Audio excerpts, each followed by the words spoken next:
Staff at the University of Glasgow have been accused of stealing money from students and covering it up. An investigation exposed by the Sunday Times found tens of thousands of pounds, including money from students, had been funneled into unorthodox bank accounts that were clearly open to abuse. An inquiry which was carried out last year warned that funds had been misappropriated at least twice, and a whistleblowing staff member is understood to have suffered stress and had been paid off this year. The Sunday Times claims a deal included a non-disclosure agreement, meaning the university investigation was not made public. It supported disciplinary proceedings against Professor Colin Adams, head of the university's Scottish Centre for Ecology and the Natural Environment. University rector and top lawyer Aamer Anwer told the Sunday Times the investigation exposed a deeply worrying culture of secrecy within the institution. Anwer has now lodged concerns with the university court, the governing body. He said, "The university needs to be completely transparent, especially when they are dealing with astronomical sums of money.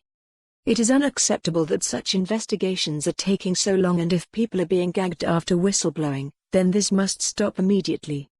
From talking to staff as well as unions, it is clear that a culture of bullying and fear exists in holding to account quite often very powerful individuals, which means wrongdoing is simply not exposed. A spokesperson for the University of Glasgow said, "The whistleblowing allegations relating to Scene were investigated exhaustively under the oversight of the university's audit committee, which is chaired by a lay member of the university court. We are satisfied that students who stayed at Scene were treated fairly, there was no undue delay in handling the allegation, the improvements to procedure were proportionate and appropriate. We cannot comment on disciplinary procedures taken with regard to members of staff. You may be assured, however, that the university's disciplinary procedures were followed to the letter.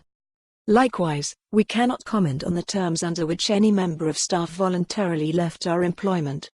Our disciplinary procedures were followed to the letter." While some changes were implemented, no malfeasance by those accused in the whistleblowing allegation was identified. One member of staff did leave the university voluntarily, but only after he had declined employment in another department. For more on this story, visit the news article link.